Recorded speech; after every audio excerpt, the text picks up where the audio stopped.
¿Podemos comenzar? Sí. Bueno, muchas gracias.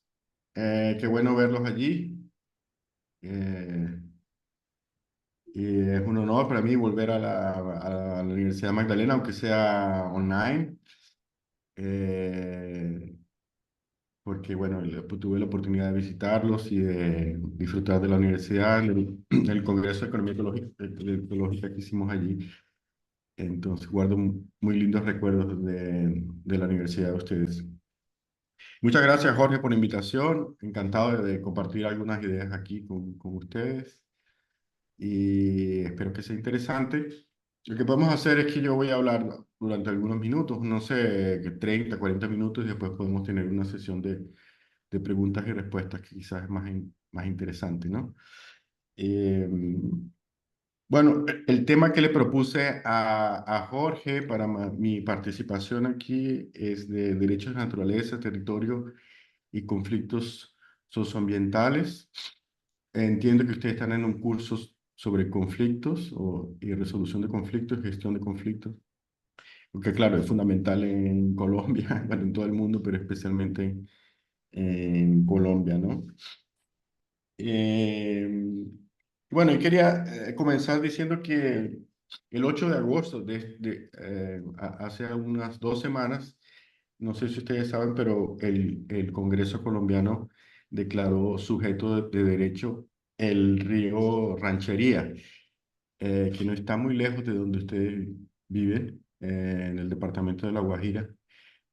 Y esa no es la única resolución colombiana que declara como sujeto de derecho un río. De hecho, ya hay un precedente, hay varios precedentes. Eh, y en verdad Colombia lidera globalmente en esa área, en declarar ríos como sujeto de derechos. Y ustedes tienen, por ejemplo, el río Atrato, el río Cauca, el río Coello, eh, el río Conveima, el río La Plata y el río Cocora. Todos esos ríos han sido declarados sujetos de derechos en los últimos 5 años o menos, ¿no? Y este fenómeno que es muy interesante, que va más allá de ser un fenómeno legal, ¿no? Eh, que tiene que ver solo con el ejercicio de la ley o el diseño de la ley. Justamente de eso es lo que quiero hablar hoy, de cómo declarar ríos como sujeto de derecho tiene enormes implicaciones en muchas áreas, incluyendo la economía, incluyendo la gestión de los conflictos, inclusive mucho más allá, como es lo que vamos a llamar la filosofía moral, ¿no? Que determina, entre otras cosas, la gobernanza, o sea, cómo nos organizamos socialmente. Entonces, hay un movimiento global, y este es por el derecho, llamado derecho de la naturaleza, y ese movimiento global no tiene mucho tiempo. De hecho, América Latina ha tenido un papel muy importante en ese movimiento, y Ecuador fue un país pionero en esa área, declarando en su última constitución del 2008 que la naturaleza era un sujeto de derecho. Entonces, en Ecuador constitucionalmente la naturaleza es un sujeto de derecho. En el caso de Colombia, esos derechos no son constitucionales, no están en la última constitución, eh, pero son parte de los llamados derechos, lo que los abogados llaman derechos innominados, precisamente porque no están declarados en la Constitución, pero que sin embargo las cortes lo consideran como derechos fundamentales que son añadidos, ¿no? Digamos, no son constitucionales, pero que son, debido a su importancia, son luego agregados. Y de hecho, bueno, si no me equivoco, el primer río que fue declarado como sujeto de derecho fue el río Atrato en Colombia en el 2016 por la Corte Constitucional. Y la argumentación de la Corte fue súper interesante porque ah, la Corte declaró el río como un sujeto de derecho, como una extensión de los derechos colectivos de las comunidades indígenas y las comunidades afrodescendientes que habitan en el río Atrato, que es un río como la mayoría de los ríos en América Latina, sumamente amenazado. En Colombia, como en el resto de América Latina, los ríos están sumamente amenazados, ¿no? Por diferentes razones. Por la explotación de recursos minerales, por ejemplo, que es el caso de muchos ríos en Brasil, por la sobrepesca, y por la contaminación, distintos tipos de contaminación. Comparativamente, por ejemplo, en Brasil está bastante atrasado. Hablo de Brasil porque es el lugar donde vivo. Aquí yo vivo en Río de Janeiro. Comparativamente con Colombia, Brasil está bastante atrasado en esta materia y recién el año pasado un río fue declarado sujeto de derecho en Brasil, el río Laje, en el estado de Rondônia. Y lo que quería discutir con ustedes hoy es que precisamente cuáles son las implicaciones de que la naturaleza, los ecosistemas y los ríos más específicamente sean considerados sujetos de derecho. Bueno, históricamente, como ustedes saben, eh, la mayoría de las luchas sociales han sido precisamente para la adquisición de derechos. Eso lo podemos aplicar en el caso de la lucha feminista, ¿no? Para la adquisición de derechos de las mujeres, incluyendo el derecho al voto. Como ustedes saben, la mayoría de los países del mundo, las mujeres adquirieron el derecho al voto mucho después de los hombres, pero también, por ejemplo, el movimiento de los derechos civiles en Estados Unidos, para adquisición de, de derechos generales, incluyendo el derecho al voto, pero también otros tipos de derechos como de movilidad libre, ¿no? De la población negra de Estados Unidos. Bueno, lo mismo podríamos decir del movimiento abolicionista, ¿no? Que precisamente luchó por el derecho de ah, en su momento, personas esclavas, ¿no? En derechos a ser hombres y mujeres libres. Entonces, es muy claro que la asignación de derechos eh, ha cambiado mucho a lo largo del tiempo. Y de hecho, lo que hemos visto en el siglo XX, por ejemplo, es que han habido grandes transformaciones en la asignación de derechos. Y la asignación de derechos tiene mucho que ver con lo que los filósofos llaman la filosofía moral, que en términos muy simples quiere decir lo que consideramos como una buena vida, ¿no? Y a partir de eso, de lo que consideramos como una buena vida, es que podemos tomar decisiones colectivas. Es la base.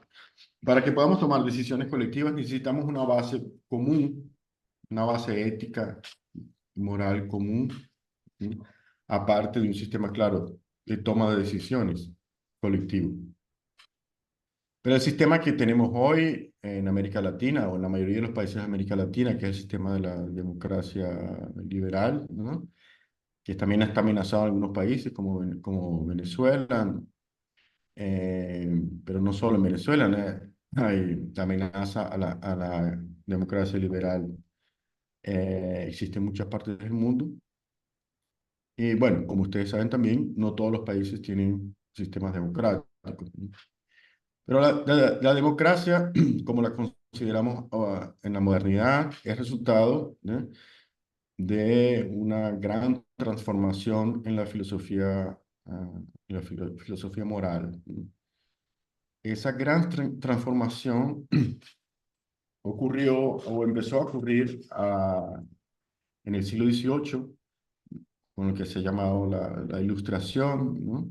Del Enlightenment en inglés, que fue un bueno, movimiento social, intelectual y político, ¿no? Que refundó la organización social en Europa, ¿no? Y claro, estoy hablando de una historia eurocéntrica que no necesariamente refleja eh, nuestra historia en América Latina, que América Latina eh, es el resultado, bueno, primero que no era, no era llamada América, ¿no? Y el propio nombre América viene de un europeo, y ni era latina, ¿sí? Porque aquí se hablaban muchas otras lenguas que no eran del latín, pero el propio nombre de América Latina refleja nuestra, eh, nuestra historia difícil y producto de la hibridización y, ¿no? El choque entre sistemas culturales y sistemas de organización social. Pero estoy hablando aquí de una historia eurocéntrica, digamos, ¿no?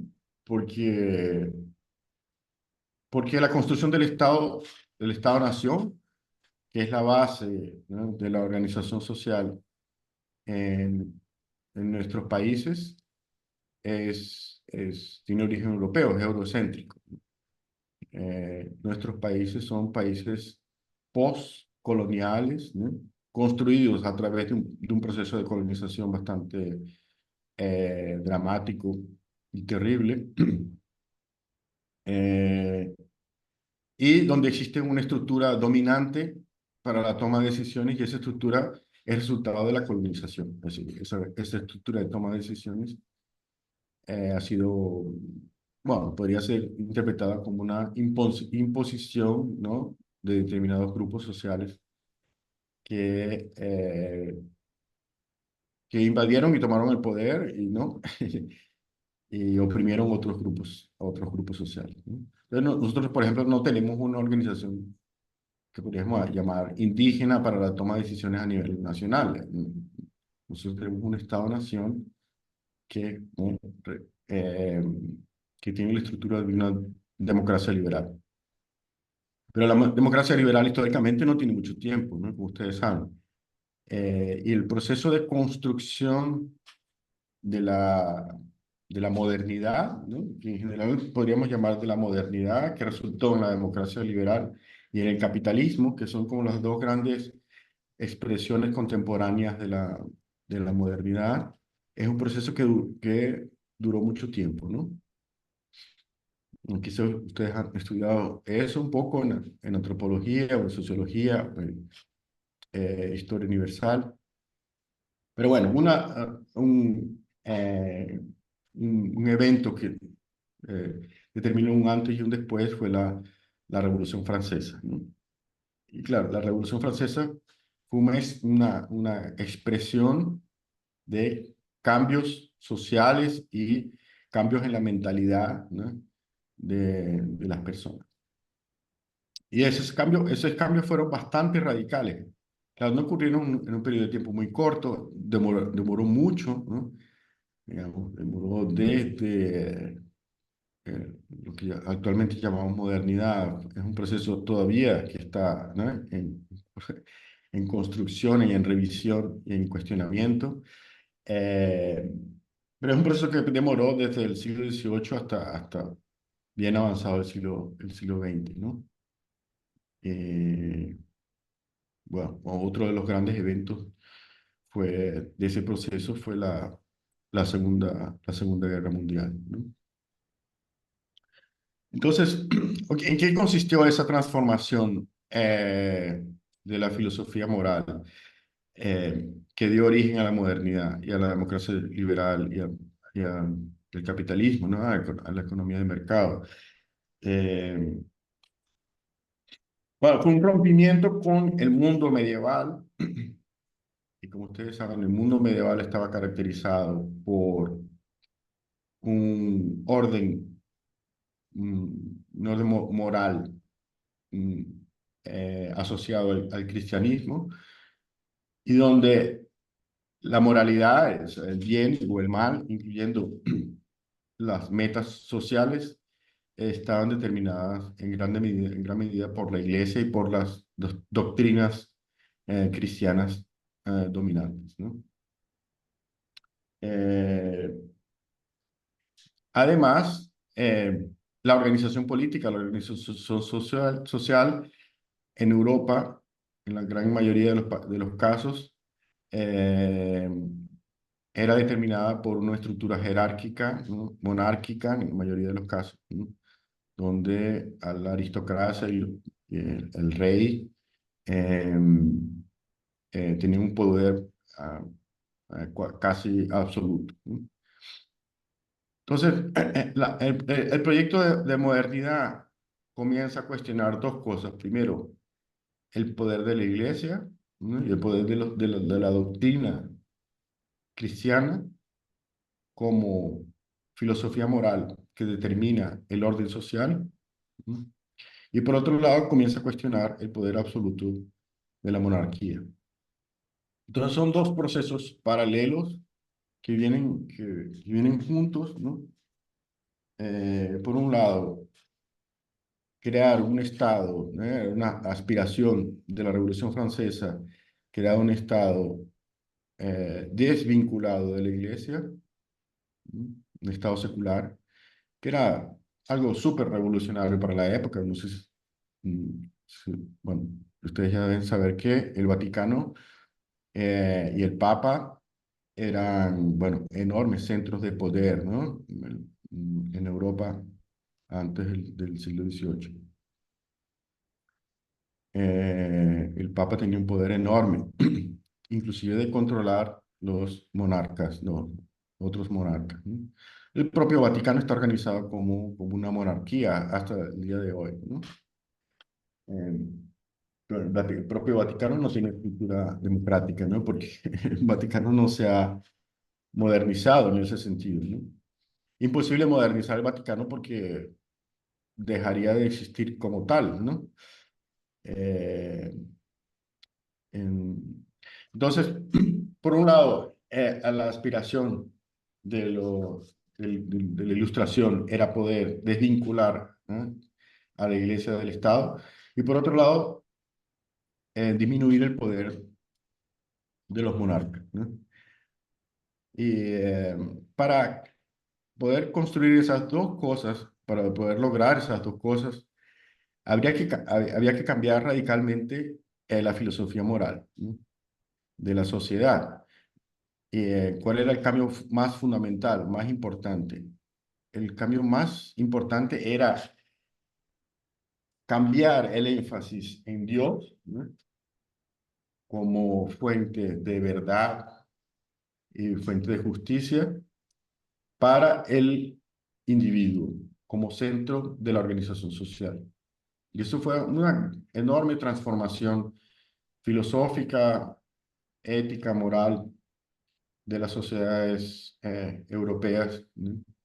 Que duró mucho tiempo, que aún es un tema de conflicto, ¿no? Eh, la relación entre Dios y el individuo, ¿no? Pero para poder construir sistemas democráticos, como sistemas con una repartición más horizontal de poder, eh, hay que entonces asumir al individuo, cada uno de los individuos de la sociedad, ¿no?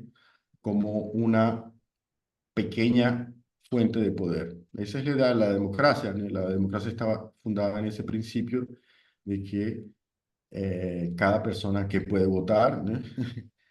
Tiene exactamente el mismo peso en la toma de decisiones, la misma cantidad de poder. Y eso es radicalmente distinto de decir que el rey, ¿no? Porque normalmente las monarquías estaban asociadas a la religión, y el poder eh, real, el poder del rey, el poder de la monarquía, era una dádiva de Dios, ¿no? Estaba asociado a una voluntad divina.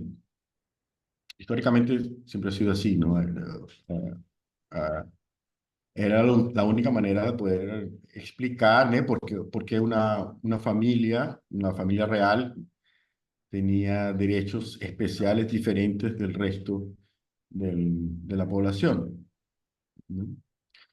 Entonces, la idea de crear un parlamento que pudiera tener un contrapeso, ¿no?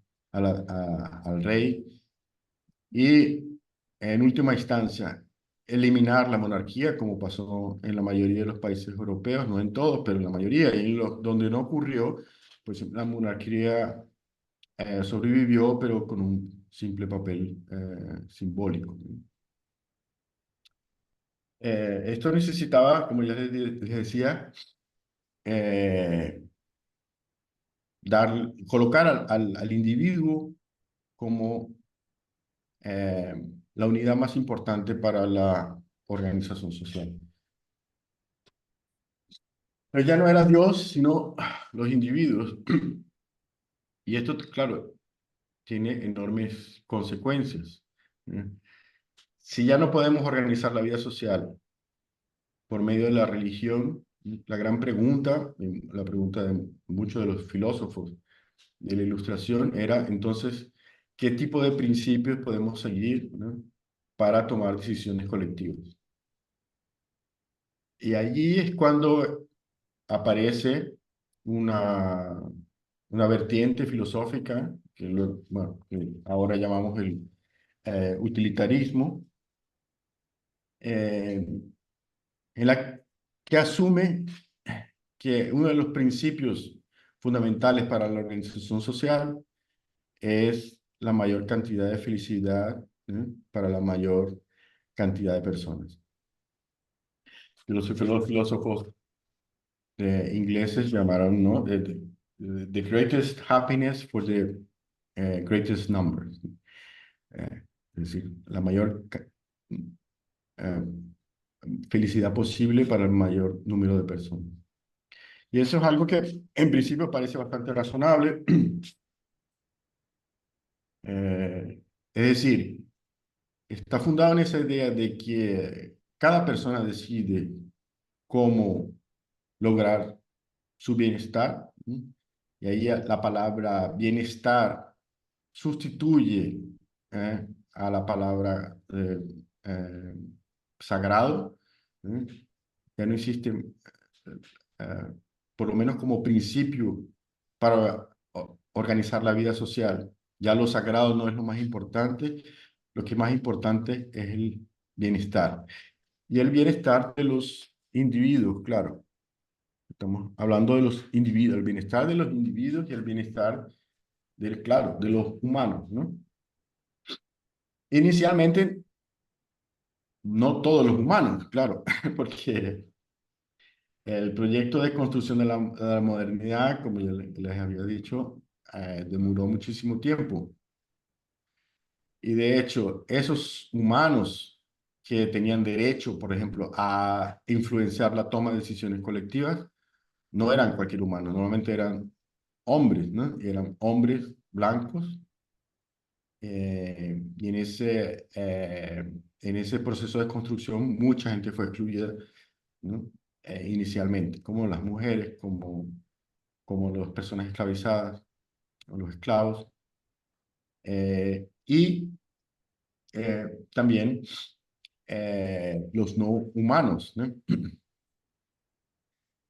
Que otra de las características importantes de la modernidad, aparte de la centralidad del individuo,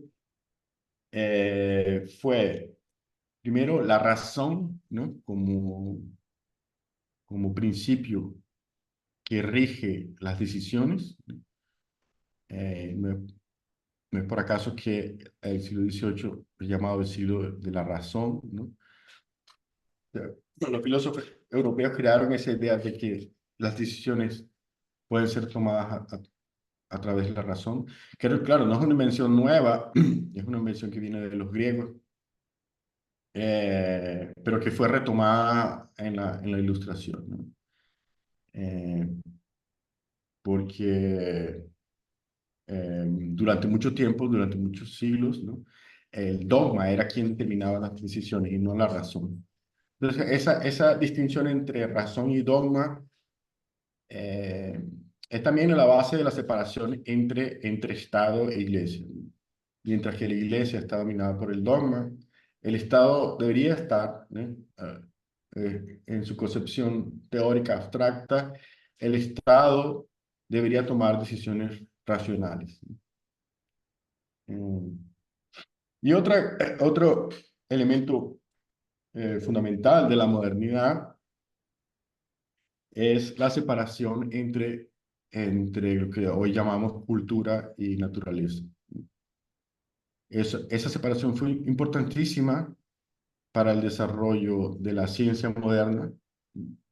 Y la ciencia moderna fue lo que precisamente permitió a los europeos tener un poder militar muy superior a lo que tenían, por ejemplo, las comunidades indígenas en este territorio, ¿no? Aquí en América Latina antes de la conquista.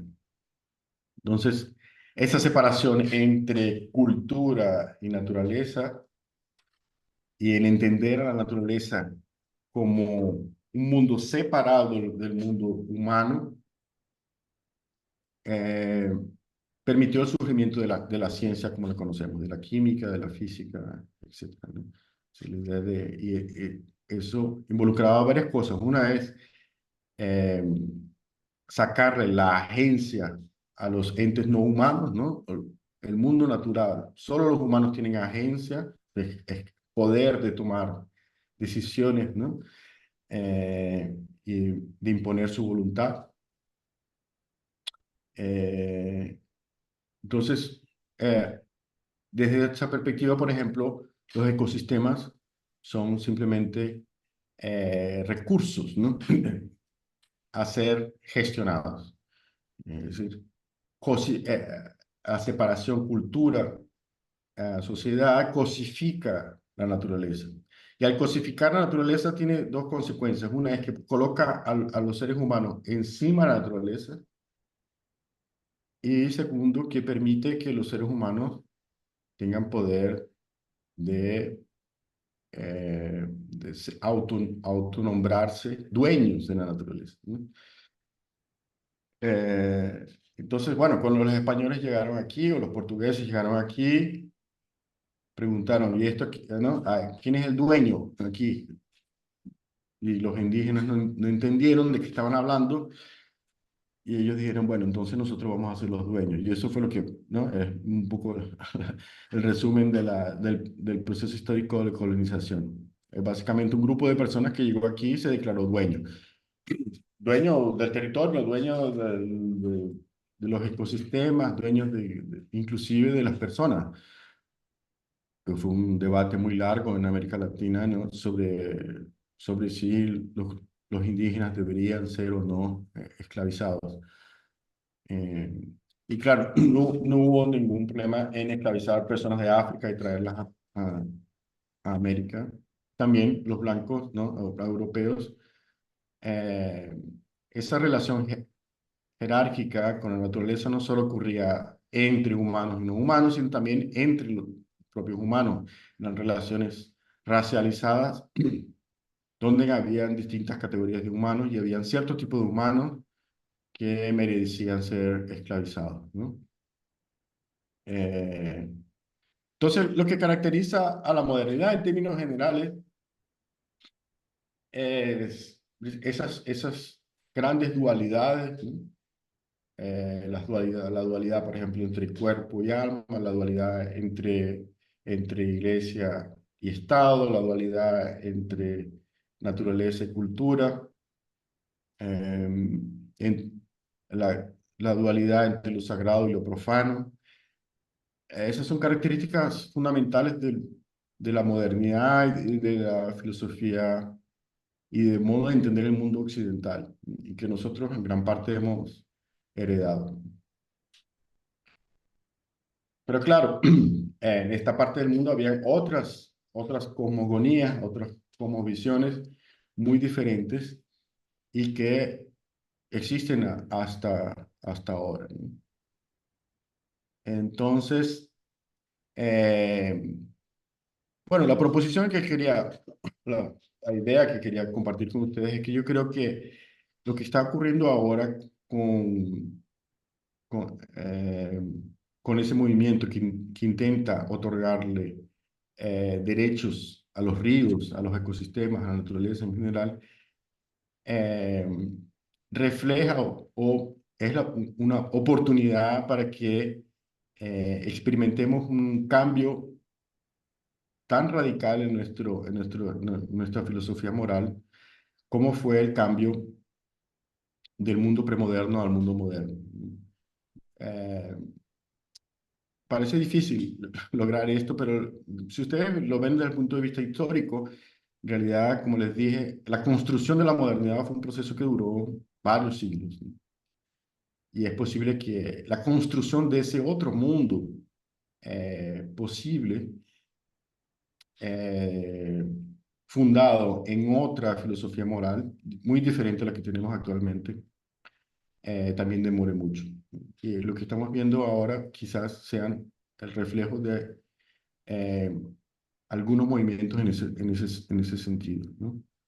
Eh, Así como fue también muy revolucionaria la abolición de la esclavitud, que era impensable a mediados del siglo XIX, era impensable que los países latinoamericanos iban a liberar buena parte de la población. En el caso de Brasil, por ejemplo, era, en muchos casos algunas ciudades eran más de la mayoría de la población esclava, ¿no? Era impensable en el siglo XIX que esa población adquiriera derechos iguales al resto. Entonces, eh, es difícil en el momento histórico que estamos ver cambios tan radicales de esa magnitud, pero si tomamos una perspectiva histórica, en realidad la humanidad ha cambiado enormemente. Nuestros sistemas de valores han cambiado radicalmente en los últimos eh, 500 años o más, ¿no? Que desde una perspectiva histórica es muy poco tiempo, especialmente si consideramos la evolución de la especie humana en el planeta. Entonces yo creo que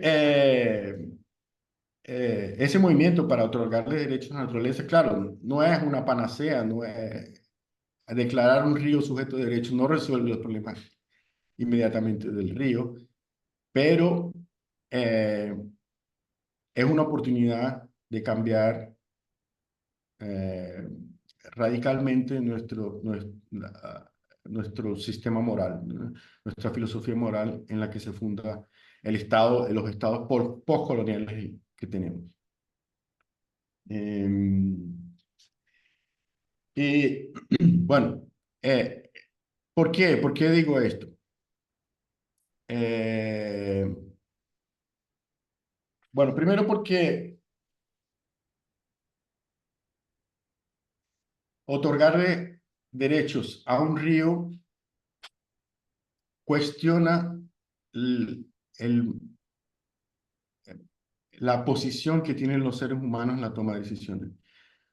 Cuestiona radicalmente el antropocentrismo, ¿no?, de la modernidad. Eh, Como les había dicho, toda la filosofía utilitarista es antropocéntrica por definición, está fundada en ese principio de que lo que es importante es la felicidad del individuo eh, y el bienestar del individuo, y que el objetivo de la vida en sociedad es maximizar la felicidad de cada uno de los individuos de manera atomizada, ¿no?, que en esa sociedad vive, ¿no? Bueno, el utilitarismo ha sido muy criticado por filósofos occidentales también, como Amartya Sen o como John Rawls, ¿no? Economistas que han criticado el utilitarismo. Y lo han criticado desde la economía porque el utilitarismo es el fundamento de la economía neoclásica. No tengo tiempo de explicar ahora lo que es la economía neoclásica, pero digamos que es el pensamiento económico hegemónico, dominante en las facultades de economía del mundo, ¿no? Cuando uno estudia cualquier libro de texto de microeconomía, cuando hablamos de microeconomía estamos hablando de microeconomía neoclásica. Y la microeconomía neoclásica se construyó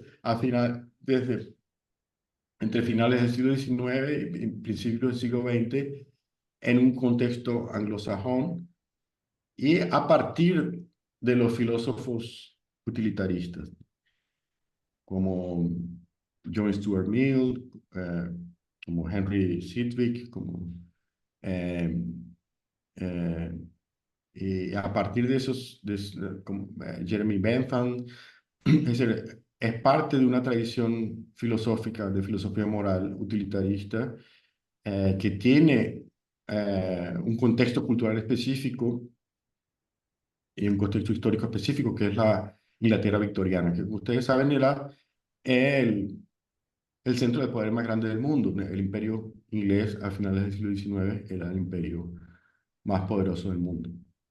En términos de poder político, poder, claro, militar, pero también de influencia intelectual.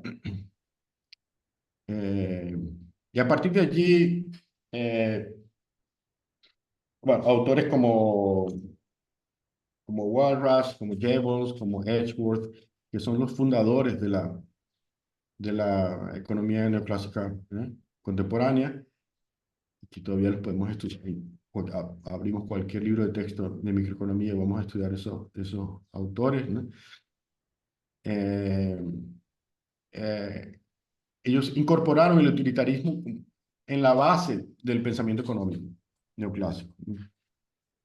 Claro, la economía neoclásica es una de las muchas escuelas de pensamiento en economía, pero es importante porque es la, digamos, la escuela más influyente, la escuela hegemónica, que domina el pensamiento económico en las facultades de economía del mundo, y la que tiene una gran influencia en la toma de decisiones en los estados, ¿no? En los gobiernos. Entonces, ustedes saben, los economistas tienen comparativamente, ¿no?, con otros científicos sociales una mayor capacidad de influenciar la toma de decisiones, ¿no? Normalmente los gobiernos, por ejemplo, tienen un ministerio de economía en que los economistas van a trabajar y que es muy poderoso. No existe un ministerio de antropología, un ministerio de, ¿no? Acá hay excepciones. Por ejemplo, aquí en Brasil recientemente, en este último gobierno, se creó el Ministerio de los Pueblos Indígenas, ¿no?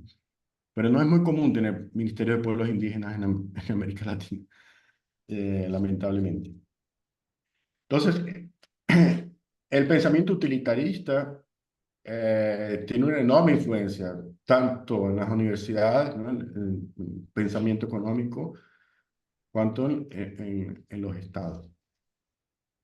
Y yo creo que los derechos de naturaleza cuestiona uno de los fundamentos de ese pensamiento, que es que la base de toma de decisiones del Estado es la maximización del bienestar individual. Eh, Porque los ríos, primero, no son individuos, no son, y ni siquiera son humanos. Al considerar los ríos como un ente viviente, eh, por, por ejemplo, en 2017, el río Wanganui en Nueva Zelanda eh, fue declarado como sujeto de derecho. eh, y como parte de esa declaración, el río fue declarado como un ente viviente autónomo. Eso con enormes implicaciones, porque y esa declaración fue parte de un acuerdo con los maorí, ¿no?, que son el grupo indígena mayoritario en Nueva Zelanda. Y ese propio acuerdo fue vinculado al Tratado de Waitangi, que fue un tratado que fue firmado entre la corona británica y los maoríes en 1840. Entonces, eh, Nueva Zelanda es un país postcolonial, de lo mismo como es Colombia, como es Brasil, pero la gran diferencia entre Colombia o Brasil es que hay un acuerdo. Los maoris perdieron la guerra, se rindieron, pero firmaron un acuerdo con la corona, eh, que es muy interesante como fundación de un país. Entonces, como parte de ese acuerdo, solo en 2017, después de muchísimo tiempo después, el río Wanganui, que es un río sagrado, como muchos ríos en América Latina son sagrados para las comunidades indígenas, fue declarado sujeto de derecho. Lo que es interesante es que fue declarado como, como un sujeto vivo, autónomo. ¿Y eso qué quiere decir? Primero, que no tiene dueño. El río no tiene dueño porque el río es ancestral. Y eso es algo que resuena mucho con las cosmovisiones latinoamericanas. Están totalmente alineadas con esa idea de que los ríos representan la ancestralidad. Los ríos están vivos y tienen agencia. Los ríos, ¿no? Mm, son, en muchos casos en Brasil, por ejemplo, las comunidades indígenas consideran el río como un abuelo, como una abuela, como un pariente. ¿No? Hay una relación cercana, familiar y de vinculación muy íntima, ¿no? con los ríos. Eh, Porque, bueno, tradicionalmente los pueblos indígenas de Brasil son pueblos del río o del bosque, ¿no?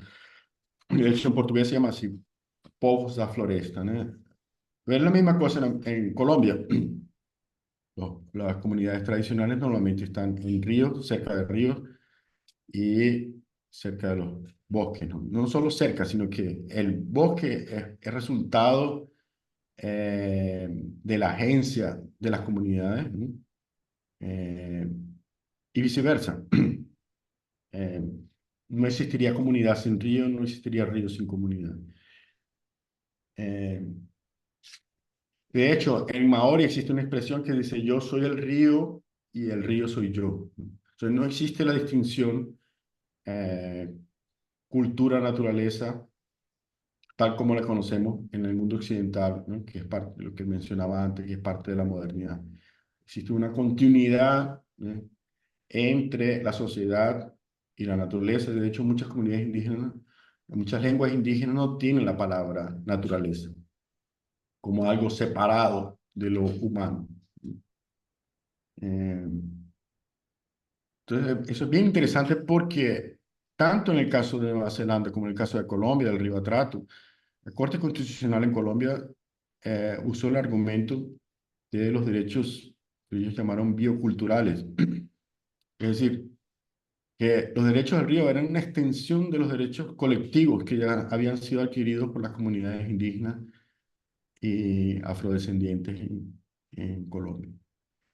Y el mismo principio legal fue aplicado por el gobierno de Nueva Zelanda, ¿no? En el caso del río Wanganui.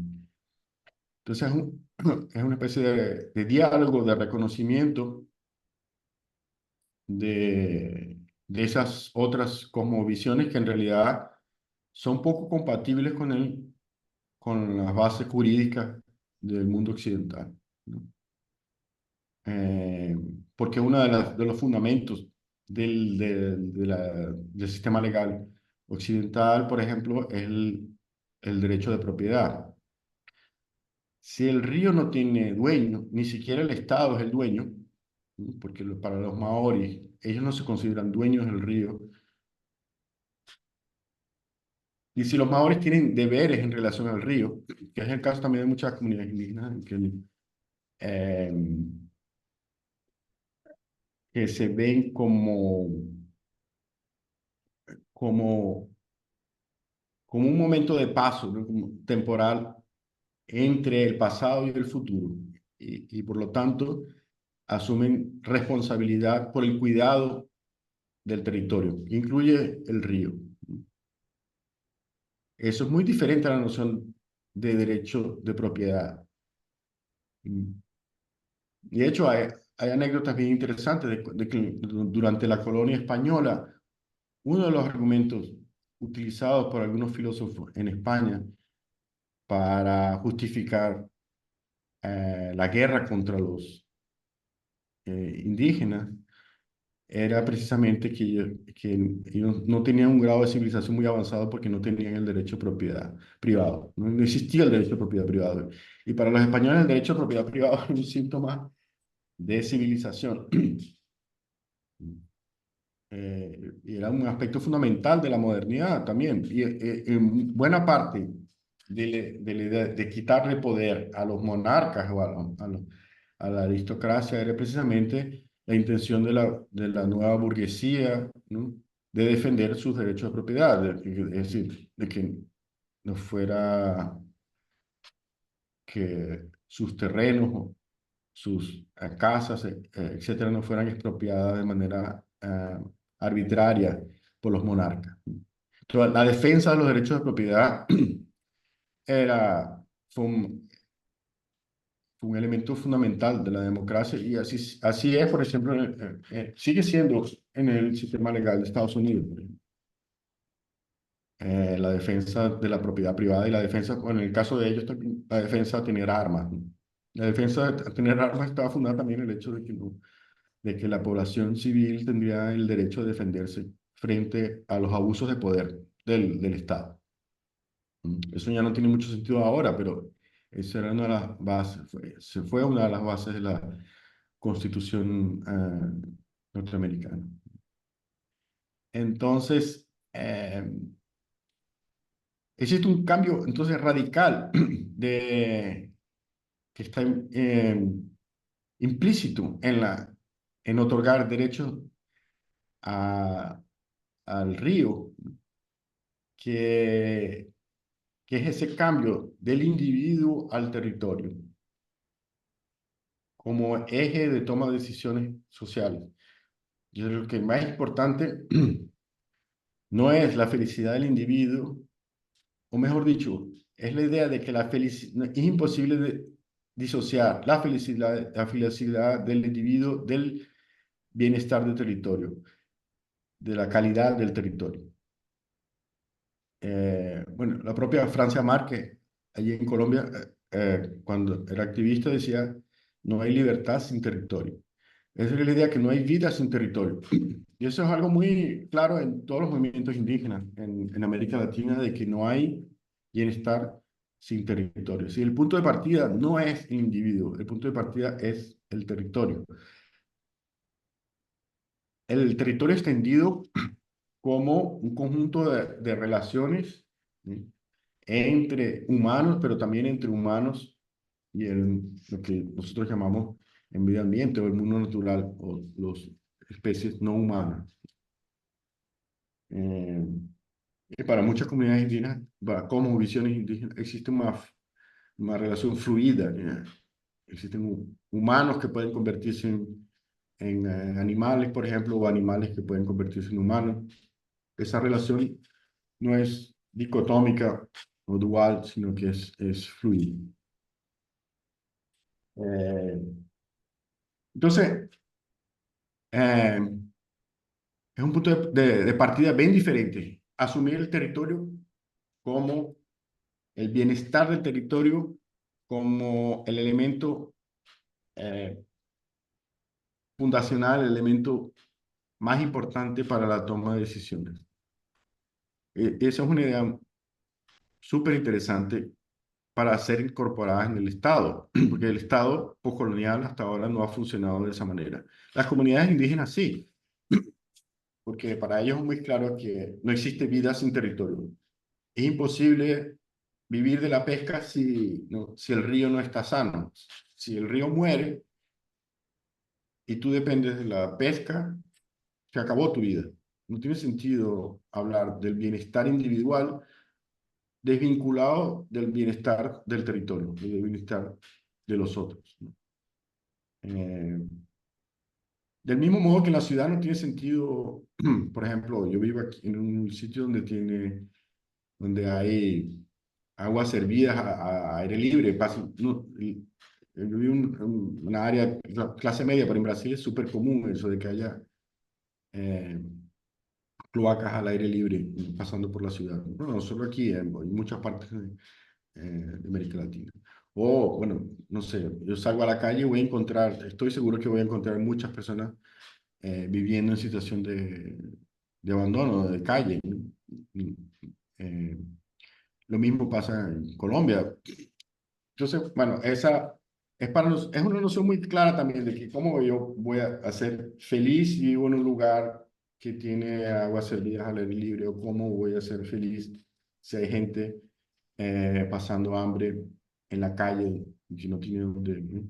Y que probablemente va a ser violenta, claro, porque, ¿no?, va a ser, porque no tiene con qué vivir, etcétera, ¿no?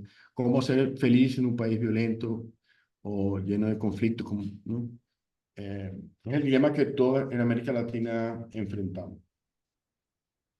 Entonces, esa idea de cada uno de nosotros puede maximizar su bienestar de manera atomizada es bastante absurdo, ¿no? Eh, el otro principio que cambia al otorgar derechos a un río es que se cambia la lógica de la utilidad por la lógica del cuidado. Eh, entonces, es muy interesante, por ejemplo, en el caso del río Atrato, o en el caso del río Ranchería, o también en el río Wanganui, en Nueva Zelanda, eh, estos decretos crean lo que llaman una comisión de guardianes, o consejo de guardianes. Y estos guardianes son responsables por representar los derechos del río.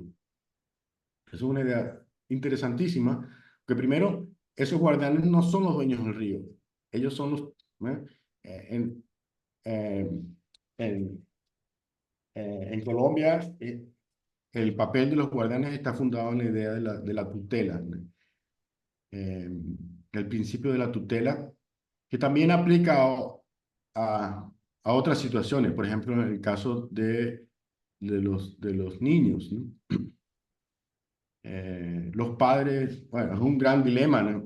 ¿Dónde acaba el derecho de los padres y comienza el derecho de los niños? ¿O quién defiende a los niños en caso de padres abusivos? Entonces, el papel de tutela cabe tanto a los padres como al Estado, ¿no? En el caso de padres abusivos, bueno, en el caso de la responsabilidad de criar a los niños, pues los padres no son dueños de los hijos. Hasta donde yo sé, no es legal vender sus propios niños. Históricamente o teóricamente podría ser posible, ¿no?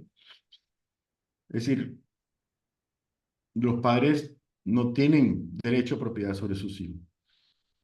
En el caso de los animales es más difícil, ¿no? Como ustedes saben, también bueno, ha cambiado mucho las leyes de protección de los animales.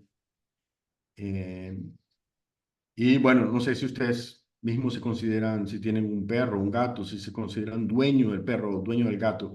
¿Y qué eso significa? Por ejemplo, si ustedes se consideran dueños del gato, ustedes tienen derecho a matar al gato o no, o a torturar al gato. Si es una propiedad, si es una cosa, ¿no? O si solo las cosas pueden ser sujeto de propiedad. Bueno, esos son grandes dilemas, ¿no? Que siempre han existido en la humanidad. ¿Hasta dónde eh, existe el derecho de propiedad? ¿Y qué es lo que diferencia el derecho de propiedad del derecho de tutela? En el caso de los derechos de los ríos, se han creado estos consejos de guardianes. Es muy interesante esta idea de que nosotros somos guardianes del planeta, somos guardianes de los ríos, guardianes de los bosques, no somos dueños de los bosques, nosotros estamos aquí temporalmente, mientras que los bosques existen durante miles de años, nuestra existencia no llega a los 100 años, ¿no? Eh, entonces, esto cuestiona profundamente la idea de derecho de propiedad. Y yo creo que tiene enormes implicaciones para la gestión del territorio. Eh, y luego que cambia o- otras dos elementos. Uno es ese elemento de la dualidad, porque al asumir que los ríos son una extensión de las comunidades y al otorgarle derecho al río como una extensión de los derechos colectivos, estamos asumiendo que no existe una dualidad sociedad-naturaleza. Estamos asumiendo, ¿no?, que los ríos son extensión de las personas y viceversa. Es decir, pasamos de una visión de dualidad a una visión de interdependencia. Y bueno, por último, ya como ya había mencionado antes, esta idea de que el bienestar no es individual, sino el bienestar es relacional. Es decir, nuestro bienestar depende de las relaciones que tenemos con otros humanos, pero también de manera muy importante con eh, otras especies no humanas. Lo que coloca al humano en una situación bastante más modesta de lo que es normal en los marcos regulatorios, los marcos legales occidentales, ¿no? Donde normalmente, eh, por un lado, la contaminación o los efectos negativos en el medio ambiente solo son considerados cuando impactan a otros seres humanos, especialmente en el derecho civil, ¿no? Toda la legislación ambiental tradicionalmente eh, se ha desarrollado desde la perspectiva del derecho de los humanos a vivir en un ambiente saludable, ¿no? Un ambiente que no es contaminado. Es decir, siempre desde una perspectiva antropocéntrica, mientras que el otorgar derechos al río cuestiona esa visión antropocéntrica y dice, no, el humano no puede ser el punto de referencia, ¿no? Siempre hay que también entender cuáles van a ser las consecuencias para otras especies no humanas de nuestras acciones. Es decir, eso coloca al humano en una situación bastante más horizontal y modesta, ¿no? Eh, y luego asume que nuestro bienestar, como ya les había dicho, depende del territorio, ¿no? Esta idea de Francia Márquez de que no hay libertad sin territorio, es decir, no hay bienestar sin territorio. Y no podemos disociar nuestro bienestar como humanos del el bienestar de los ecosistemas donde vivimos. Bueno, entonces con esto yo quería cerrar aquí mi intervención. Ya hablé bastante, unos 45 minutos, y ahora podemos abrir para preguntas y respuestas. Muchas gracias.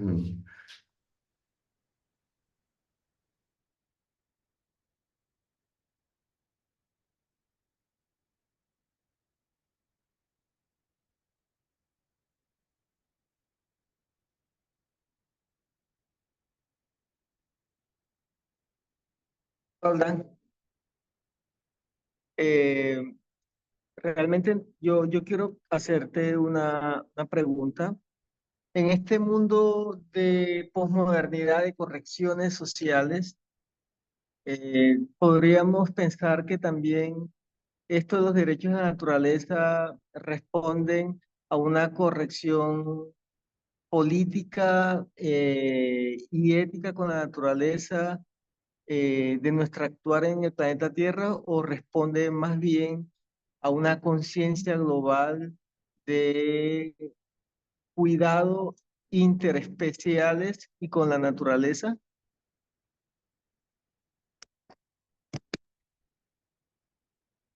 Sí, muy buena pregunta. Yo creo que, bueno, yo creo que este movimiento que, que asigna derecho a los ríos o considera a los ríos y a los otros ecosistemas como sujetos de derecho es solo una oportunidad. En sí mismo, una declaración del Congreso colombiano puede tener un efecto eh, nulo, ¿no? Puede, puede ser totalmente inerte en relación a las condiciones del río. Pero yo creo que hay dos factores importantes. Primero, que abre esa oportunidad y que refleja un cambio de mentalidad. No quiere decir que en realidad las cosas, las condiciones del río los derechos colectivos de las comunidades que habitan esos ríos, que dependen de esos ríos, vayan a cambiar significativamente, pero, pero por lo menos es una abertura. Y yo creo que los cambios pasan por lo que tú hablaste del cambio de conciencia.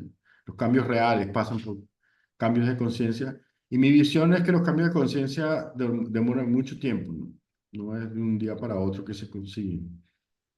Pero comienzan con actos simbólicos, ¿no? Eh, por ejemplo, movimientos de civil rights en Estados Unidos comenzaron con actos simbólicos muy sencillos como una mujer negra sentándose en el asiento que era para blancos en un autobús. Eh, eh, o con una mujer negra mostrando sus hijos linchados por un crimen que no había cometido, ¿no? Entonces, yo creo que hay pequeños actos que abren la puerta de grandes transformaciones, pero esas grandes transformaciones siempre toman tiempo. Necesitamos un cambio de conciencia. Uno de los grandes desafíos, yo creo, es cómo crear el sentido de territorio en la ciudad, porque, como les decía, en las comunidades tradicionales, las comunidades afrodescendientes o indígenas en América Latina, esa noción del territorio como extensión de la sociedad es muy evidente, no tiene ninguna, no hay ninguna novedad, eh, pero el asunto es cómo en una sociedad donde la gran mayoría de la población ahora es urbana, podemos crear ese sentido de colectividad y de territorio en las ciudades. En la gran mayoría de las ciudades la gente no conoce al vecino. Yo conozco aquí a solo unos pocos de mis vecinos, no conozco a todos los vecinos, ¿no? No tengo injerencia, por ejemplo, en la gestión ambiental de mi barrio. No sé cómo se toman las decisiones, no sé quién toma las decisiones. No, eh, la vida urbana normalmente es bastante atomizada. Y eso, claro, tiene enormes consecuencias, genera sentimientos de estar, de que estamos solos, de que no tengo ningún poder de influenciar eh, el, mm, el mundo aquí, cercano a mi alrededor. ¿Mm? Eso genera ansiedad, genera depresión, ¿no? Sentirse un átomo aislado en la ciudad. Entonces yo creo que necesitaríamos grandes transformaciones en la manera como nos relacionamos con el mundo urbano, crear esa sensación de territorios dentro, ¿no? de la ciudad. Acá hay muchas iniciativas interesantes y originales en el mundo sobre cómo hacer eso, ¿no? Por ejemplo, creando comunidades culturales, creando jardines, mecanismos participativos de toma de decisiones a nivel de barrio. Em, pero eso yo creo que en América Latina todavía es bastante raro, ¿no?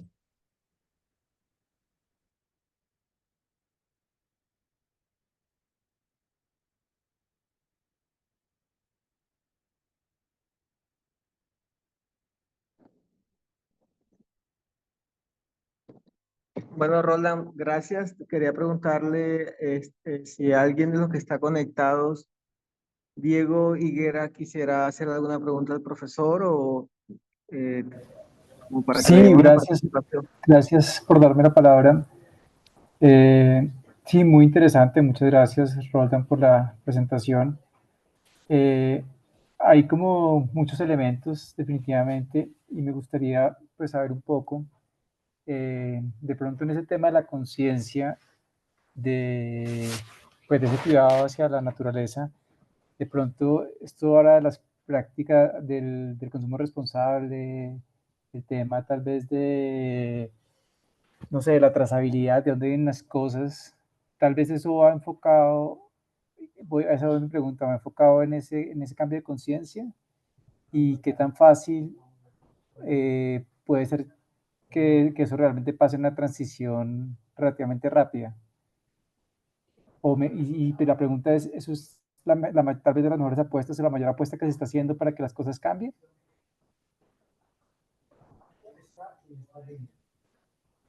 Sí, gracias, Diego. Bueno, yo personalmente pienso que este día de la transformación a través de los cambios de hábito individual, y creo que es parte de esta tradición de la modernidad, ¿no? De que finalmente nosotros como consumidores, a través de nuestras prácticas individuales podemos lograr una transformación social. Yo soy bastante escéptico sobre eso. Yo creo que para poder lograr una transformación social necesitamos cambiar los principios sobre los que se basa la toma de decisiones colectivas. Creo que la toma de decisiones colectivas son mucho más importantes que, que las decisiones individuales. No, te doy un ejemplo. Por ejemplo, aquí durante el gobierno de Bolsonaro, pues aumentó enormemente eh, la tasa de deforestación o la incursión de mineros ilegales a territorios indígenas, lo que produjo, quizás ustedes recibieron esa noticia, una crisis humanitaria tremenda entre los Yanomami. Eh, bueno, eso para mí muestra claramente que como un cambio de gobierno, como simplemente el gobierno durante el periodo de Bolsonaro decidió no hacer nada, es decir, no actuar. Entonces son las mismas leyes, no cambió mucho la regulación, no logró cambiar la regulación. Simplemente desmanteló la capacidad del Estado de aplicar la ley, de, ah, así intencionalmente, ¿no?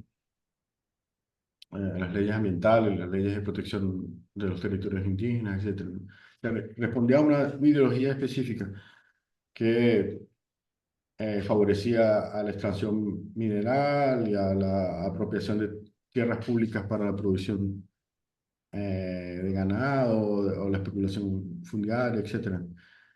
Entonces, no sé, eso deja muy claro de cómo las decisiones colectivas son mucho más importantes que las decisiones individuales. Eh, claro, no significa que, claro, que no tendríamos que hacer un esfuerzo cada uno de nosotros por mejorar nuestro desempeño y nuestras prácticas, nuestros hábitos. No nos quita la responsabilidad individual. Lo que estoy diciendo es que el orden social necesita de decisiones colectivas. Y esas decisiones colectivas responden a ciertos principios, ¿no? Y justo, no, lo que hablé durante la charla es que esos principios que guían las decisiones colectivas tienen que cambiar.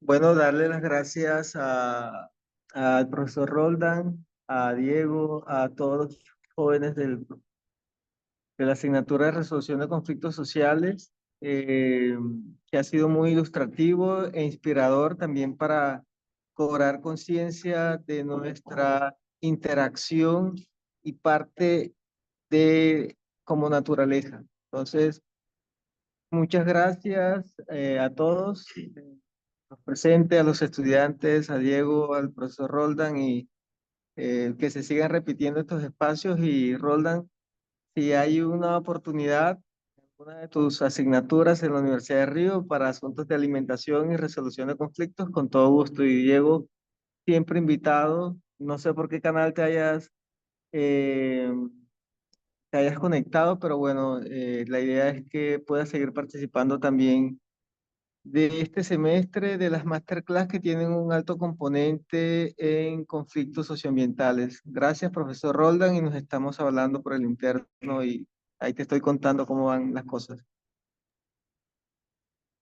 Muchas gracias, Jorge. Muchas gracias por la invitación. Siempre es muy chévere volver a la Universidad Magdalena. La próxima vez espero que sea presencialmente. Sí, ahí estamos, gracias. Bueno, espero que haya sido productiva la sesión. Chao, chao a Sí. todos. Gracias, que estén bien.